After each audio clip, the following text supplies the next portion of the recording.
जय जोहार। आप मन देखा तो न्यूज प्लस 21। मैं हूं आपन के संग ललिता चक्रधारी। चलो एक नजर डालथन मंझनिया के खबर में। किसान नेता नरेश टिकैत ले मिले बर पहुंची मंत्री संजीव बलियान। सुप्रीम कोर्ट में केंद्र केस कोरोना वैक्सीन अनिवार्य नहीं, न कोई ऊपर लगाए के दबाव बनाए जात हवे। मुजफ्फरनगर में आचार संहिता के उल्लंघन, बीजेपी उम्मीदवार उमेश मलिक ऊपर मुकदमा हुई दर्ज।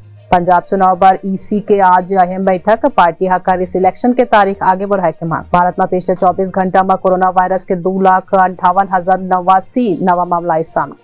सांसद अफजाल अंसारी की तबियत बिगड़ी, लखनऊ के मेदांता अस्पताल में कराई गई भर्ती। हेल्थ मिनिस्टर सत्येंद्र जैन के बयान, दिल्ली में आज आ सकत है कोरोना के 13 ले 14,000 केस। पटना ले पंजाब लौटत रहे सिख श्रद्धालु पर असामाजिक तत्व लेकर इस हमला, 6 घायल। सीएम मनोहर लाल करीन टीकाकरण की अपील, कहीं दिल्ली में अनियंत्रित संक्रमण ले हमार 3 जिला में बढ़िस मरीज। IIT बॉम्बे में छात्र करी सुसाइड, 7वीं मंजिल ले कूदिस। ऐसा नहीं तमाम जानकारी ले लगातार अपडेट रहे बर हमारे चैनल लाइक और सब्सक्राइब करना जन भूलू। नोटिफिकेशन पर बेल आइकन ला घलो दबाओ। देखत रहो न्यूज़ प्लस 21, आप मन के हक की बात।